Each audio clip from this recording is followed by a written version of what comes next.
I'm Christopher Burnett. That is Chris Roche. The Chris is, and we're going to talk about Go. Hopefully, if technology keeps working. Why are you going down? So we're from Core Libraries at Lyft. I was previously at Visco with this guy as well, and before that, I was a tweet miner. That was a fun time. And get ready for Office Monkeys, by the way. So story time. Infrastructure at Lyft. So this is it's a Go talk, but I wanted to kind of work it into like how Go fits within Lyft. Like Lyft has a history and Go is very new, so I kind of wanted to cover like how the nuances around integrating a new language into an ecosystem that already has like thriving microservices and so forth. So it might get a little hand wavy, but it'll be fun, I promise. So like any good story, it starts with a giant PHP monolith, and which didn't seem to be challenging enough, so we broke it into a whole bunch of microservices in Python. So now we go and we're going to throw some Go in there as well. There's Envoy, which you'll see littered throughout here, but just bear with me, we'll get to what that actually means. But Go is what we use for all of our tier 0 services. And tier 0 is like the primitives of your organization. So users for Lyft would be one, rides, that's probably another. So everything that's like mission critical is what we consider tier 0. So if you see that phrase littered around, just think of it that way. Think of, or rider. So like you yourselves who take Lyfts, all of you I hope, are part of the tier 0 service. So, so why did we choose Go? We went through. We have PHP and Python. Like why weren't those two decisions good enough? So what it was before my time, but as it's told to me, was we needed some kind of high performance language, and there are a bunch of things that were thrown out there. You had C++, you had Java. Scala, but we just laughed that away anyway. And then Go came up. And so it was actually kind of a shootout between Java and Go. And both of which are perfectly fine language. Java is easy to understand. Everyone can kind of reason about it. It's stodgy and boring to some, but with Java 8, it's kind of nice. So what actually boiled down to us making this decision? And what it comes down to, essentially, are a few different things. Got my slides out of order. So with Java, what comes with it is JVM tuning. Like understanding, like writing Java is super easy, but tuning and deploying Java is a different story. Anyone who's worked with production Java or Scala or any of the JVM languages knows that there is some dark art to actually tuning and deploying this thing.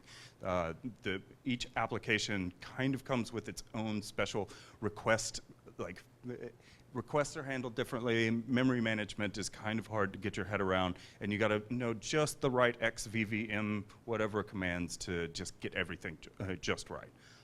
So I think that and just the ergonomics of the language what's swayed people. We didn't have any JVM deployed. Go is actually kind of reasonable to deploy. So Go obviously won because I wouldn't be here talking at the Go meetup otherwise.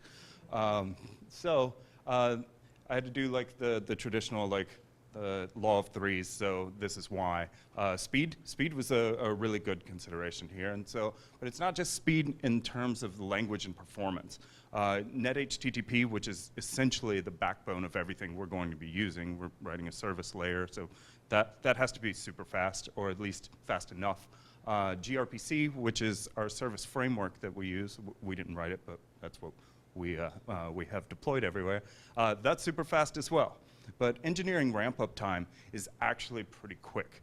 Like you can take the most complicated piece of Go code and point someone at it, and you can reason about it pretty easily. It could be doing some crazy algorithm that you might have to put get your head around, but for the most part, it's pretty easy to understand. Whereas if you go with a more prog-rocky language like C++ or Scala, you might encounter some things that might warp your brain. So that kind of leads us to simplicity. The language design is pretty simple. It's basically like C with a really nice standard library. Deployments are easy to reason about, and the tuning, I actually haven't even, like I've seen many Go applications deployed, and I haven't really had to do any memory management or anything. You kind of like, once you've figured out anything that you're doing wrong, or that the libraries you employ are doing wrong, it kind of just runs itself. It's very predictable. So back to law of threes, safety. Types are pretty dope. When you've come up with a large PHP monolith or something in Ruby or Python, there's an entire class of errors that just don't occur in a type-safe language. Like, you can do ridiculous things with Go, and you just use interface everywhere and just hope for the best. But for the most part, you can reason about the code pretty easily. What's going out and what compiles. Like the rest of the errors are just you doing stupid shit, basically. But this also leads to tooling. The tooling for Go is pretty great. Like it or not, I use IntelliJ. It makes developing super easy. But even if you don't use IntelliJ or you have something against IDEs, all of the tooling built around it, Go Oracle, Go Def, all of these things are right there. They make dealing with this code or reasoning about a large code base pretty easy. Whereas in Python, if you try to open it in PyCharm or anything, if you want to go and torture yourself and do C tags or whatever in Vim, then you're kind of going to have a bad day exploring a new code base, in my opinion. I don't really know Python that well, but I'll try not to make fun of it too much. So what are the problems that we're trying to solve here? So with Go, or in Lyft in general, we have more services, which means more communication that has to happen between all of these things. You have to be able to reason about 100 different services or whatnot, so it's like more services and more problems. But the errors that we see for the most part are these are of the type-related kind, and we've been able to slowly remedy that with a few things that we're doing in the Go world. When you're allowed to do, say, a Flask service or something, or like take your favorite language and do a REST API from as your service layer, someone has to keep up that documentation. Opinions get involved of like, this is how we name the path, this is what the params are called. I'm sure everybody has their pet way of doing these things. And so you end up with incongruencies between clients and servers, and from service to service, it differs on who the author was. I mean, you can solve some of it with code reviews, but for the most part, it's pretty much the Wild West. And there's no single source of truth. So unless each team is doing everyone's code reviews and agreeing upon naming conventions and so forth, then which doesn't happen. But unless you do that, there's no predictability in how your APIs are designed. So we settled on gRPC. And so if you're not familiar with gRPC, it's an IDL-based RPC, IDL standing for Interface Definition Language. It's pretty simple. Like, it's just a text-based thing. We've got some examples coming up. It's built on top of HTTP2, which is super nice because you get multiplexing, bidirectional streaming, all kinds of really nice things are baked right in, and they support it from the ground up. So it's built on a pretty battle-hardened protocol. And I don't know, it works pretty well. It's the open source version of Google's Chubby, minus all of the magic and cool things that they've been building for 20 years. And they just kick it over the fence, and Square and Google built it. So benefits.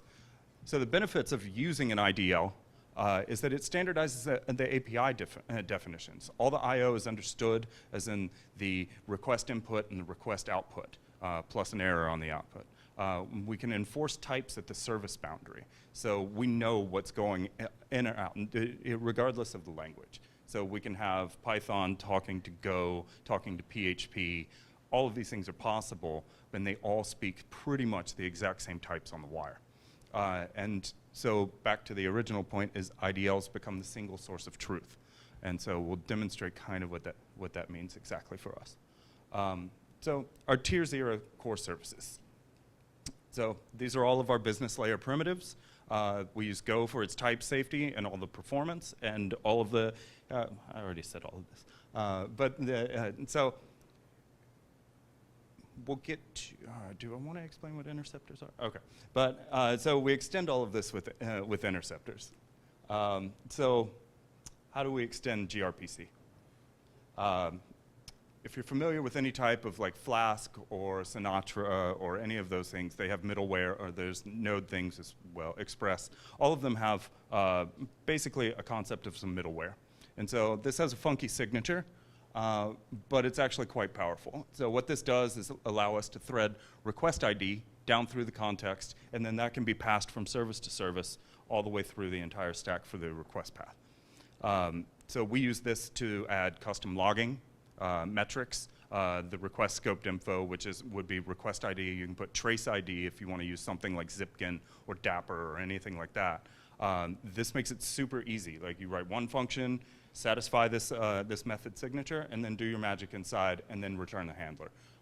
It's quite a powerful way of extension, but unfortunately, gRPC only allows one per service. So what we've done is invent a way of chaining. And this is similar to a lot of the middleware patterns that you see for HTTP frameworks in Go. Can't name one off the top of my head, but this is what they use. And so we walk the wrappers backwards and apply them in what should be in a logical order. And so you can have as many as you want.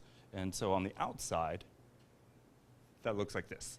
So we can chain our request ID, our metrics, our logging, all of the fancy stuff that we want to do and provide by default, we take care of. So we do this on core libraries so that other developers don't have to learn this. Like, it's pretty hairy. I mean, like, even the name interceptor kind of turns people off. But what we try to do is make ergonomic software for everyone else. Like, it's not that someone's not smart enough to figure this out on their own. It's just that they shouldn't have to.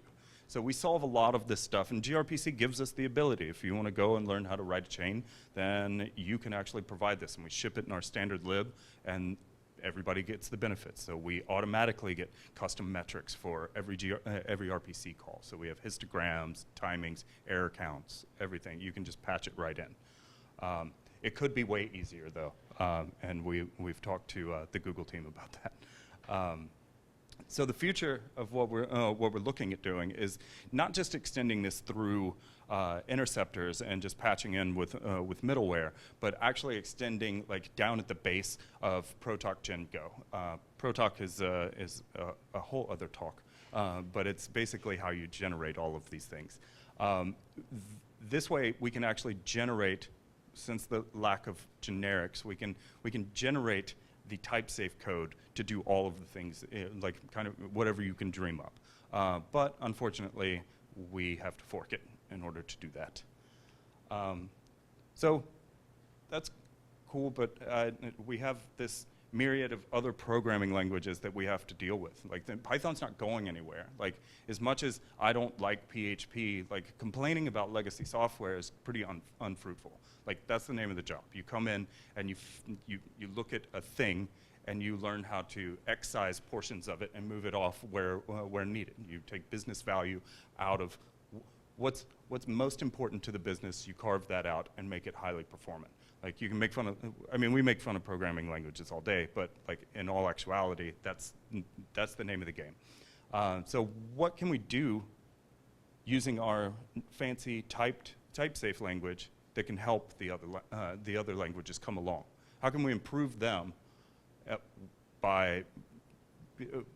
how can we bring them up to like our type-safe dream? So what we ended up doing, I'll cover exactly what we have. It's all Flask-based. gUnicorn and gEvent, which this is a Go meetup, so no one has to know exactly what that means. They're crazy. You can go look them up yourself. But gEvent and gRPC, they don't get along together. So like, how do we do gRPC in Python when they have incompatible event loops? So we kind of took a sideways approach, or a war games, the only way to win is not to play approach. And we used our a reverse proxy called Envoy. So Envoy is an L7 edge service proxy. It's written in C++, but it's fluent in HTTP2 and gRPC specifically. So what this allows us to do, it runs as a sidecar process everywhere. So we'll get into topology and so forth in a second. But so the goal of Envoy, and this is a direct quote from the author, so I have to kind of shine his star, is that the network should be transparent to applications. When network and application problems do occur, it should be easy to determine the source of the problem. And so if you have a proxy that's deployed everywhere, and it has robust stats and a way of reasoning about I/O on that box, then you have a uniform way, no matter if it's Python, Go, PHP, anything, you still have the same stats, and you can track down networking problems very easily because it's all uniform and like it's a uniform way of looking at of reasoning about the network. So out of process sidecar architecture. It's transparent to the application. The application still thinks it's talking to gRPC or the open internet or anything, and Envoy sits in the middle and proxies all of this stuff. Also has one requirement, the hard requirement that we had was a hot start, which is kind of a unique way of thinking about deployments, which is, I don't know if that was if I'm out of time or not. So hot restart is, so if you deploy code and if you have these proxies everywhere and they're constantly, like you can't just kill them. You can't deploy, like you could have thousands of connections right there. So hot restart is Envoy, when it boots itself, it forks a process and that's the proxy process. And if you go to deploy, you notify it with a SIG-HUP and it will take all the open file descriptors, transfer them to the new process, and then burn down the original. That way we don't lose any connections whatsoever. And so we can keep this like Envoy networking mesh going with every kind of service talking back and forth from gRPC to Python, whatever you want, and then you can deploy all you want. Nobody loses their connections, and we don't drop rides or lose money for people, which is always good. So full-featured service discovery, all kinds of load balancing tricks. There's a few that are included. It handles your health checks, all the standard things that you would expect from a proxy. It will do, but it does them a lot better than all the open source ones that are out there now. Protocol agnostic, you could write an FTP server with this thing if you wanted to. It really doesn't care. That was actually an idea that was floated the other day for some reason. But and robust stats, like it's aggressively emits stats. Like you know everything about the network. All your ingress and egress times, errors, anything that's happening on the network, you know for sure. And it's totally open source. We just released it a couple weeks ago. So it's a little hand-wavy explanation of what Envoy is, but this is what it kind of looks like. You can run Envoy as a front edge proxy, and so just like you would Nginx or HA proxy or Apache for that matter, it can sit in front or it can run as a sidecar. And all of these proxies can communicate, and they do a nice little service discovery mechanism using DynamoDB. You can kind of plug whatever you want into it. We settled on Dynamo, and it was fine since we don't need like a distributed lock system, like say console or etcd or something like that. Like actually being eventually consistent, turns out it's okay. So we can just keep the host list. If it fails a health check, we just burn it out of the list, and the next time you're fine. And that's worked out all right for us. We haven't had to go and like get into like zookeeper land or anything like that. That kind of explains it. So how does this relate to gRPC? Or Go for that matter? So we do a lot of code generation. So we've taken advantage of the type safety of Go and kind of imposed that onto the Python world. The PHP world, like it's mostly legacy, so like everything's just decomp and coming out of it. There's only bug fixes that are going in. So we got to kind of lean into just worrying about Python. And so what we're able to do with the IDL that's provided with gRPC is that we can extend it with custom messages, and it's kind of like annotations in Java. We'll get to a cool example. But we generate the clients and servers, the Flask clients and servers. The servers, we generate your stubs for you, and you go implement your logic. And then the clients and the servers speak protobufs back and forth. So now we've enforced types. The path to say your endpoint matches the exact gRPC endpoint that it would be if you were to implement it in gRPC. But you have options now. And so this is what it looks like. So if we wanted to define our Hello World service, these are some of these are provided by Google APIs, but we've added our own custom ones as well. But you can see that the service definition says that, all right, I want to be an HTTP server, and I have a get HTTP hello. It takes a hello request and returns a hello response. Now we're able to define a path if we want, the method that it should be, and the implementation that we're going to bind to in Python. This allows us to set that up, but we actually just generate these things for you. And these are all done with like Go templating. So everything, all of the types, everything, we can write tests around like what's being emitted, and so that we know that we're generating the proper code. So we can hand this over to Python developers. And so, yeah, so this is a server implementation. I wouldn't use it in production, but you kind of get the idea. There's probably some more error handling that needs to go in there. And so we also hand you a client. And so the client knows how to go and get API, get hello, does all the right things. We're just going to do this in the dark now. This is great. And so, that's kind of fun. So this is sample client. But that's fine. But so this is still speaking HTTP 1, and gRPC is HTTP 2. So how do we bridge that gap? And so I'm taking the long way around this, but Envoy lets us do that. Envoy will allow you to upgrade an HTTP 1 request into gRPC. So if you pass it the right hinted headers, it will just take a 1 request, turn it into an HTTP 2, put it into the proper gRPC framing, into a proper gRPC frame, and then run the request against your service, buffer it back down, and take the HTTP2 trailers and turn them into a payload for the response headers. Yeah, I got all of it. So that allows us a lot of freedom. So Python folks can keep writing Python, and the servers are in Python, and they're speaking protos back and forth, but we can swap out the backend transparently at any time. It can become gRPC for real whenever we get around to building these services. So it becomes a really flexible way to think about your infrastructure. When you control the ingress and egress of everything at the protocol, at the level 4 level, then you can do things that kind of appear like magic, and it's super fun.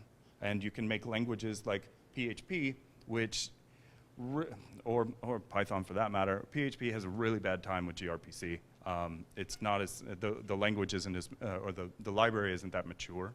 So why even bother like futzing with it? Like just let it do, PHP's great at sending curl requests. So let it send curl requests with protobufs as a payload. And then we just fix the back end and upgrade it as we need to do. And Python with its gEvent is completely incompatible, so we don't even have to solve that problem. We don't have to go write and update the C bindings for gEvent. We just, no one wants to spend the time to go fix that. So it's much easier if you can just rely on the proxy to do it for you. And so, told you there would be office monkeys. So yeah, so with Envoy, we kind of get a big win out of that. And so, organizationally, like when you go down this route of you want to go and have your fancy microservice architecture and you buy into, say, gRPC or Thrift or whatever you want to do, it does come with its own issues. Like if I had this discussion last night, like when most people talk about decomposing monoliths, and you take this monolithic, like crazy spaghetti code, everyone hates it, but it got the company where it was supposed to go. Everyone talks about like, oh, you should never build a monolith, and you read all the Hacker News posts that tell you that service-oriented architecture is the way to go. And really, like, people hate on the monolith too much. That's what got you, most of the time, got you where you are. And if you started out with your startup or your company or whatever, and you built 20 services as your first prototype, you probably built the wrong services. And so it's a weird thing to talk about. Like if you haven't gotten to the point where you're breaking things into tiny microservices and you need a sidecar proxy to handle your user service or whatever, that's okay. These are all really fun things to do and to work with, but you kind of you will know the feeling when you need to approach this type of like breaking everything apart. Your monolith is probably fine for a while. And so what were some of the things that we ran into? Protoc and gRPC is a gnarly and crazy installation. It's really hairy. If every developer has to install it themselves, it's a real pain. So what we did have originally was everyone rolled their own build of Protoc.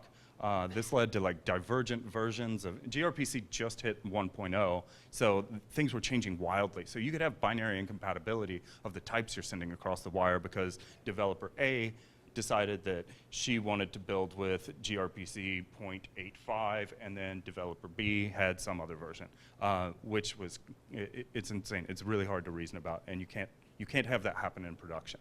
So what we ended up doing was we rolled everything into one Docker image. So now there's one source of truth where Protoc has been built magically for you, painstakingly built for you.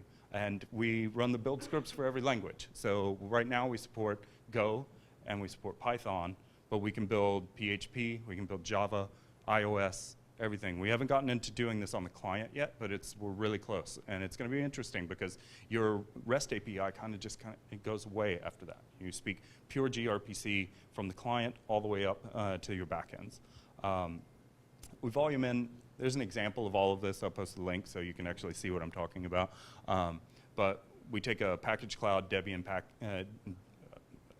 nice people at Package Cloud provided us a free pre-built Debian that we use, and this is how everyone works. So you pull this source of truth, which is our IDL, you do your changes, you do the build, and then you commit everything as one. So it's a single repository that we use, and this manages all of our primitives. So users, rides, anything along those lines. It's all in one place.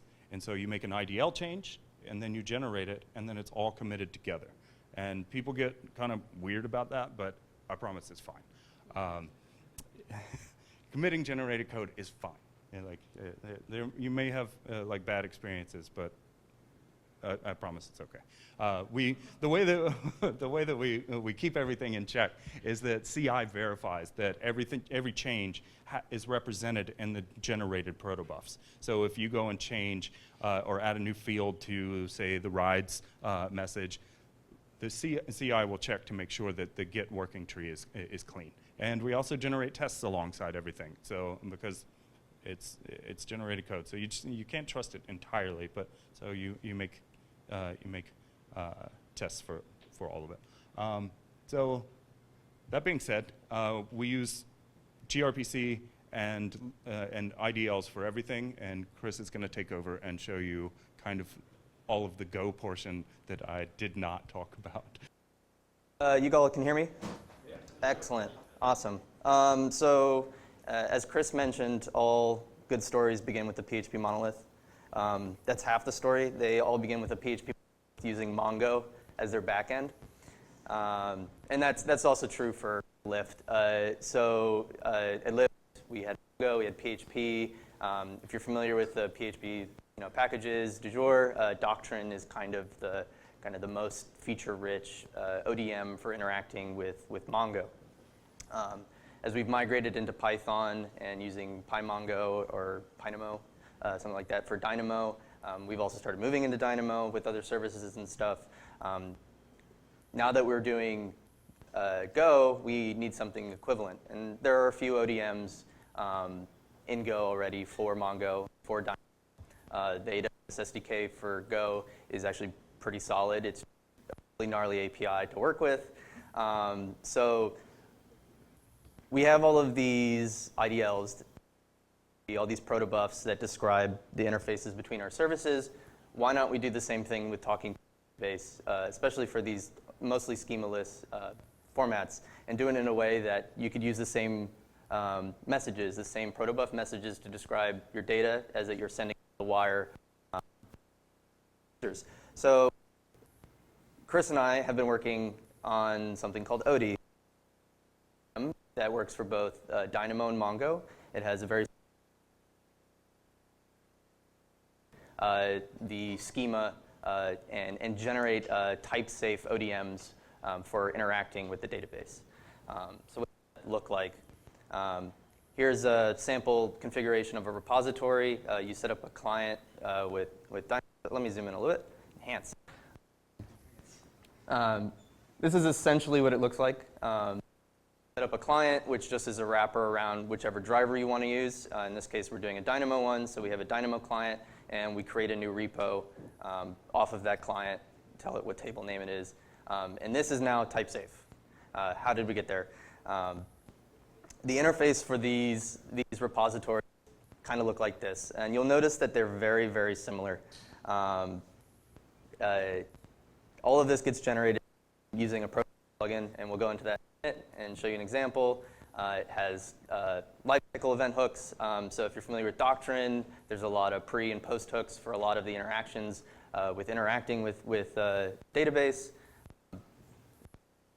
But they're very useful, especially if you want to do it for all interactions with a repository and also configure it same tools to get there. So that's what that are.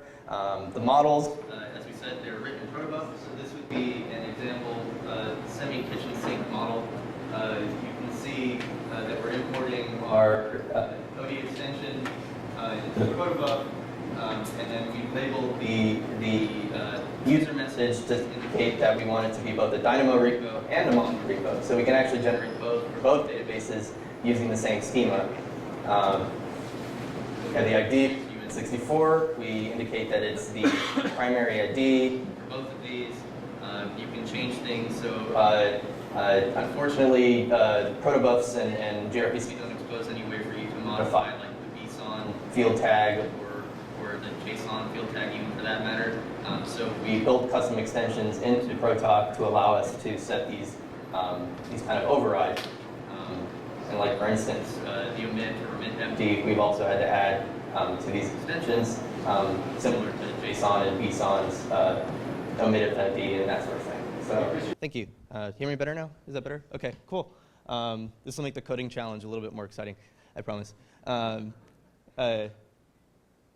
So also, if you have embedded messages, as you can see here, there's this name one. If this was included in there, it wouldn't know to necessarily build out a lot of the features of the model to do like embedded documents in Mongo or the dot notation in Dynamo. By labeling it as OD model, it won't build a repository for it, but it'll make it so that it'll play nice with other OD models. There's extensibility stuff here that isn't kind of covered yet. This is still a work in progress, so we're kind of working through it, but we do have a working demo for you. And now I did mention that we have all these like type safety, and we built all this repo around it to make it, so that you know what types you're putting in and stuff. But I mean, these are schema-less databases or KV stores, and it's very difficult to force people to always necessarily follow that. So we do expose low-level clients that are just interfacial, and they provide a fluent interface, not dissimilar to, say, MGO's interface for interacting with Mongo, but definitely better for Dynamo to work with it. So just a few examples. The query builders for both Dynamo and Mongo use the same expression builder, and then those are marshaled independently into the correct Dynamo expression syntax or Mongo's BSON. So a GET request would look like this. You have client, you say you want to get, tell it what key you want, into what struct you want to put it into, and this is all interfaces, so you don't have to actually do anything explicitly. say what fields you want to select, and get a response. Notice that this doesn't say Mongo, this doesn't say Dynamo, because it's the same for both. Delete's fairly straightforward as well. Just tell it what key you want. Query is pretty expressive. It's all fluent, so you just do it all in one kind of very readable syntax, and this is very similar to how Doctrine is, and we built it out this way to kind of support that same sort of access pattern for building out these queries. If you've ever done Dynamo, they have some like quasi-SQL parameter syntax that you have to use, and you have to build up these very deeply nested structs to get at it. They're maps between letters and interface values. It's complicated. We take care of all of that and hide it away, so you can write something like this, where you want to filter the attribute age between 1 and 100, limit to 10, offset 10, and just call response, and you get your answer out. What does that look like? This is kind of the docs for it. There's all of these different properties on the builder you can use. It's all chainable together. Notice it's all interfaces, and this is agnostic of the database. Another thing I didn't mention about the generated models is we also keep track of the change sets, also known as the unit of work from Doctrine. We actually log all of our change sets into analytics queue so that people can take actions based off of the changes to certain models. So we also generate those, and they're now type safe, so people can actually access those changes in a safe way. So enough of me talking about it. There's a bunch of other configuration stuff in here that's interesting. So let's actually look at an example. We're going to build out a KV store, and let me enhance some more. Chris, do you know how to zoom in on this? Nope. Hold on. Is there?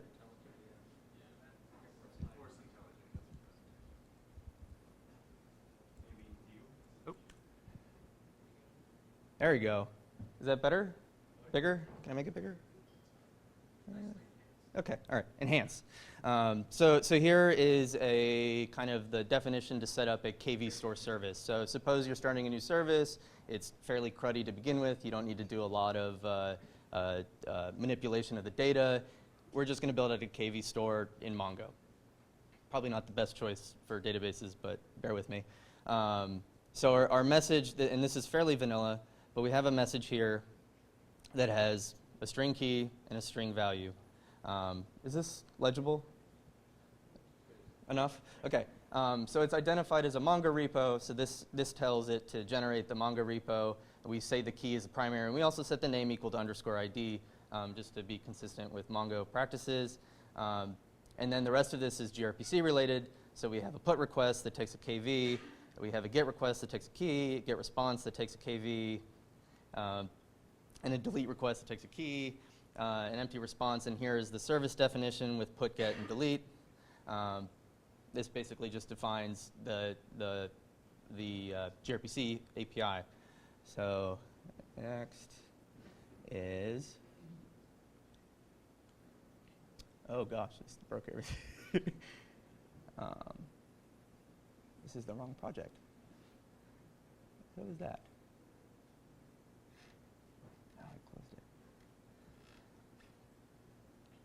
How do I switch files?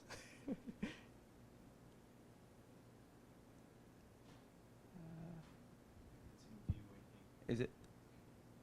I apologize. Oh, here we go.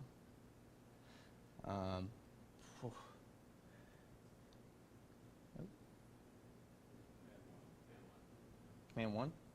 There we go. Thank you. So that's the definition of it, and the script that builds it out is this one here. As Chris mentioned, this uses Protalk to build it. We've built out a Protalk plugin extension. This is the incantation for it, but essentially you just say where you want to output your generated code to, which gives us a couple things. So you still get the normal protobuf that's generated from Protalk Gen Go. So it's all of this, plus all the gRPC information. but now we also have our generated models for OD. And this looks very similar to the message definition, but it comes with a bunch of extra things. A few functions to identify what the primary keys and values are, an ability to set the original. This is how we do the change set tracking. There's an original copy of the data there. So as you modify the struct naturally without any sort of accessors, it keeps track of what its old values were. Some dirty checks. You can know if it's dirty. You can revert and commit your changes onto the original. To model and to proto, so there's methods to switch between the proto version of the struct and the OD model version of the struct. This is important just for communication's sake. And then there's a change set that's generated. You'll see it's also typed, 2 slices of strings. Essentially, it's a before and after kind of tuple, so to speak. And then also we generate the repo alongside it. And I won't open this up too much because it's hairy. But in here is actually all the generated code that makes a type-safe repo around, say, the Mongo client. So this, instead of having to hand an interface in, you hand in the actual types we're expecting. So what does this look like on the server? So if we look at the server here, this is a gRPC server definition. Essentially, we instantiate mgo. We create a mgo session around it, and we hand it in to a struct that basically has a repo, and this store.new is that generated repo, the type-safe repo. And so let's look at the put request here. So this is the gRPC interface that we have to do. We get a context and the model put request. We get the KV off of the request. If it's not there, we say it's nil, or we throw an error back. We convert that protobuf to model. Don't have to do any transcoding myself. The method was generated for us, and now we have the OD model. And as you can see on line 60 here, this is where we do the put request. We hand in the context. So OD is context aware. It uses a context for deadlines, as well as some other kind of configuration information you can attach to. We have decorators that allow you to modify the request path, and you can add things and remove things at that level. There's a slight bug. The into is not required here, but it's there for purposes, but we need to have it there. And then we call response. And response is consistent on all of the different CRUD endpoints. They all have a response that returns an error. And you use kind of this into syntax to inflate an existing pointer to some struct or value. In this case, it's typed to be a KV model value. There's an error, print it out. Otherwise, return nil. Or empty and nil, which means we successfully put it. Delete looks pretty much the same way. Almost identical, except we receive just a key string value, and we hand that in, and that's what it's expecting for the delete is a string key. If it was, say, if it was an integer, I mean, it would be typed to be an int, and you'd be able to use that and make sure it's type safe. And then the get is a little bit more interesting, but not too much. Get also takes a key value, and we put it into a struct, and we use that struct. And notice we have these like 2 protos here to convert to protos. So that's that side. And then on the client side, everything is still gRPC. So this almost looks like gRPC all the way through. There's not a lot of manipulating it. Nowhere in here did we mention Mongo or Dynamo at this level. So you could potentially switch out the database on the fly. As we showed in the example in the README, you can actually generate both, and you can use it for migrations to go between one and the other and maintain the same schema. So I have it running right now. The server is running. Yes, thank you. That'd be great. So I have it running with Docker Compose. We have the, well, they're actually dead.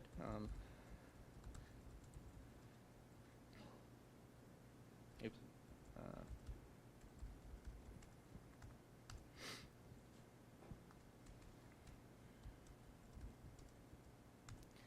So these are Docker Compose now. We won't watch that happen. We'll just do, look at where that's OD.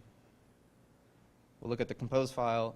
So this sets up a Mongo image exposing all the ports, and then a server image that's listening on 8080 for requests. Also built out a client for the client side of gRPC, turn it into a little CLI. We'll use that. It essentially just builds the protobufs and sends them over gRPC. If you're unfamiliar and you want to look at it, come see me afterwards. But that's it. That's pretty much all that's necessary. And so now we have these services running. Yep. And we can do client put foo bar. So we just wrote that, and I could be a liar. I could have just told it to print out success put foo bar. But we can see that there is, in fact, that there. Let's delete it.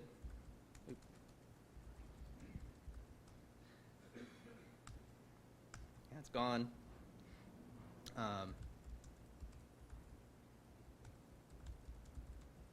And there's the get. So that's what we've been working on. Thank you for your time.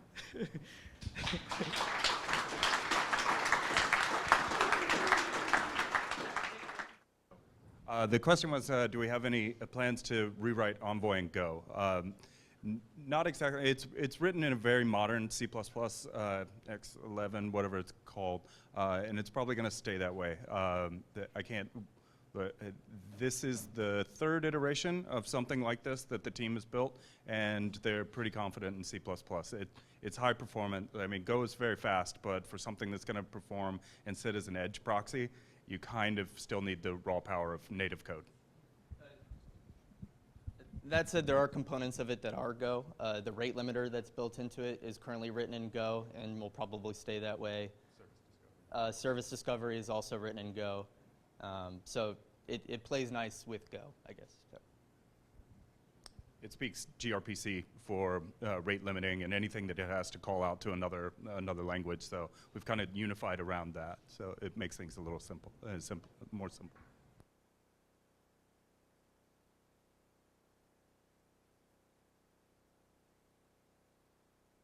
So would we accept new adapters for the library? Of course, yeah. We haven't open sourced this yet. It's just new, and we wanted to show it off, of what you can do with code generation in Go, and yes, yeah. We're gonna battle test it first. No, we need to run it through its paces. But for now, it's already in production. The low-level clients are actually in use and power our tier 0 services right now. The repos that we just demoed, those have not been rolled out, and we're still kind of polishing that and seeing what's ergonomic for all of the engineers that we have. So, but look for it. We'll do an announcement. Hopefully, it won't take too long, but we want to get it right. So, thank you.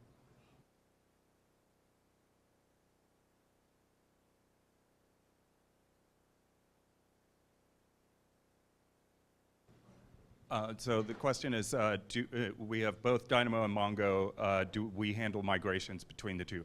That was kind of the point in making the Fluent interface, and that the models are shared between, so that you can, if you have username over in Dynamo, but you decide in the migration or in Mongo, and then you want to move it to Dynamo, and it's got a different name, or you wanted to fix something up, you can specify each. And so it was built with migrations in mind. It doesn't do migrations for you. That would be a higher level framework, but this will provide you the abilities to kind of seamlessly transfer data, at least at the code level. There's a lot that goes into migrations. You can't prescriptively say oh, this will just move things for you. I don't know what kind of RPS you can handle, what you're provisioned for in Dynamo. So you kind of have to roll that. We do have plans for a Go-based migrator that uses token bucket RPS, so that you can kind of throttle, live throttle migrations from one thing to another. But that's a larger project and kind of far out at the moment.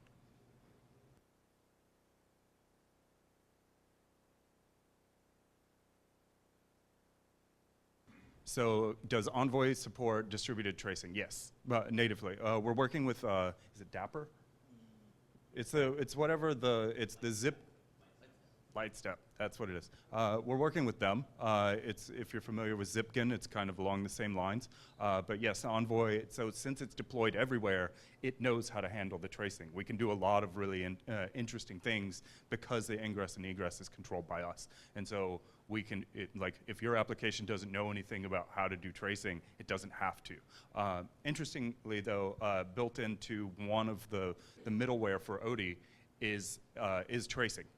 So we're going to emit traces from at the database level, so we can know like when you hit OD, not just when you hit our service, but when it was received by the database driver and what happened and when it finishes. So tracing gets really interesting that way. Like if you just conform around context, it's super powerful, and so we've kind of just dove into that.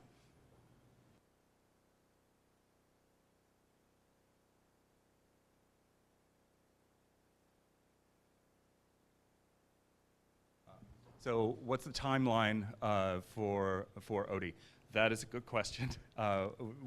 If you're interested in this project, I'd love to talk to you and see what kind of use cases that you have. We built this by looking at the needs at Lyft, where we have these two kind of schemaless databases and the problems that were coming out of it. Like, okay, we need to do migrations, we need to bring people up to speed on Go, and we have to make familiar software. So everything that, like, the reason we keep bringing up Doctrine is that people use this day to day. And so we don't want to throw people to the wolves with brand new software in a brand new language and like, oh yeah, you have to learn the Dynamo API as well. So we wanted to, familiarity was a big key point to it. So I'd love to hear other use cases. The timeline, as soon as we can. I don't know. That's a hard thing to say. Once it's finished, and we can do a proper documented release. Like, I'm a big fan of not throwing things over the fence and actually supporting the projects that you send into the open source world. So when we get it right, I guess that would be when.